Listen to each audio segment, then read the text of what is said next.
Okay, so back to number 20 on page 308. So we have our sled. We're trying to find how much energy is lost between point X and Y, but we're going to pick our initial all the way up here at the top and our final at Y. So all the way up there at the top, it has a speed, it has a height, it does not have a spring. Down here at X, it has a speed, it doesn't have a height, it doesn't have a spring, it has E lost. And this time we're actually looking for E lost. So take your 1/2 mv/f squared over. So 1/2 mvi squared plus mghi minus 1/2 mv/f squared. And that's going to be our E lost. And now fill your numbers in. So 1/2, the mass was 70 kilograms. The speed at the top was 8 meters per second squared, plus 70 kilograms, 9.81 meters per second squared, and the height at the top, 12 meters, minus 1/2, 70 kilograms, speed at the bottom, 15.6 meters per second squared.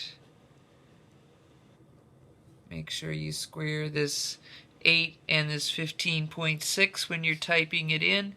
And when you do, you get 1,962.8 joules.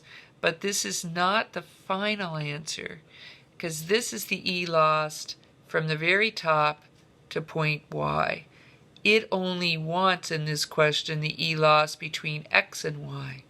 So you have to subtract the other 1,220 joules between the top and X.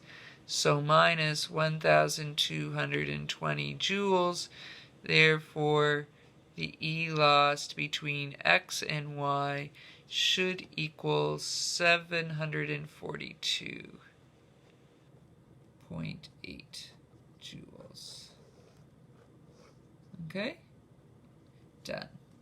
All right, we have one more to go. I think I have room on this side. It's number 22. A 2-gram bullet is initially moving with a velocity of 87 meters per second, passes through a block of wood. On exiting the block of wood, the bullet's velocity is 12 meters per second. Okay, so here's my block of wood. The VI here, it said, was 87 meters per second.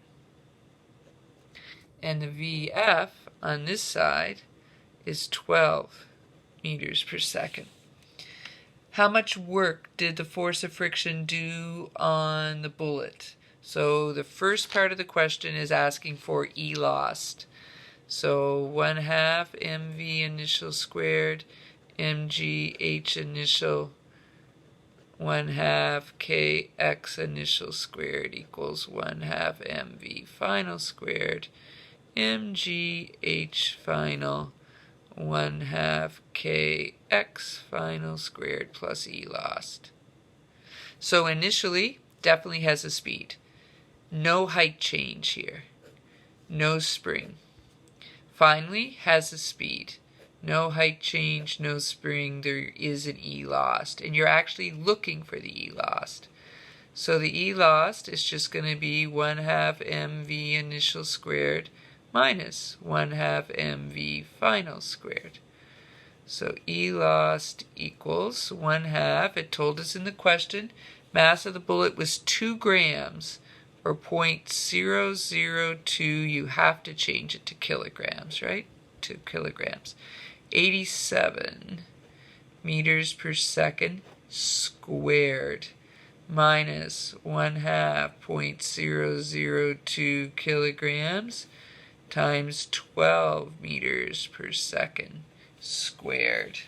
And when you do this, you should get an E lost of 7.425 joules.